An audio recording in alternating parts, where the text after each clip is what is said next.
ఒక ఉదయం వాల్మీకి మహర్షి తన శిష్యులతో కలిసి తమసా నదివైపు బయలుదేరాడు. ప్రకృతి నిశ్శబ్దంగా ఉంది. అడవి గాలిలో ఒక పవిత్రమైన ప్రశాంతత నిండిపోయింది. తమసా నది తీరానికి చేరుకున్న వాల్మీకి అక్కడి ప్రకృతి సౌందర్యాన్ని చూసి ఆనందించాడు. స్వచ్ఛమైన నీరు, పక్షుల కిలకిలా రావాలు, మృదువైన గాలి. ఆ ప్రదేశం స్వర్గంలా కనిపించింది. అప్పుడే ఒక చెట్టు కొమ్మపై ప్రేమగా విహరిస్తున్న క్రౌంచ పక్షుల జంటను వాల్మీకి గమనించాడు. ఆ రెండు పక్షులు ఆనందంగా ఒకదానితో ఒకటి ఆడుకుంటూ ఉన్నాయి. కాని ఆ ప్రశాంతత ఒక్కసారిగా భగ్నమైంది. అడవిలో దాక్కున్న ఒక వేటగాడు తన విల్లును పైకెత్తాడు.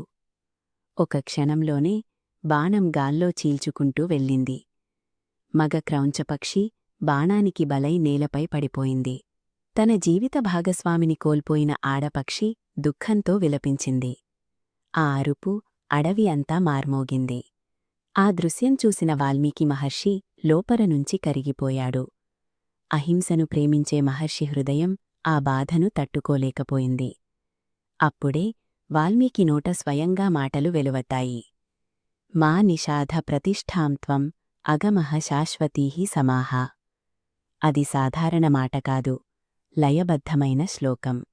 వాల్మీకి హృదయంలో కలిగిన శోకం శ్లోకంగా మారింది.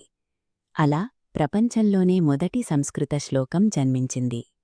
ఆ రోజు వాల్మీకి లోపల ఒక కొత్త శక్తి మేల్కొంది.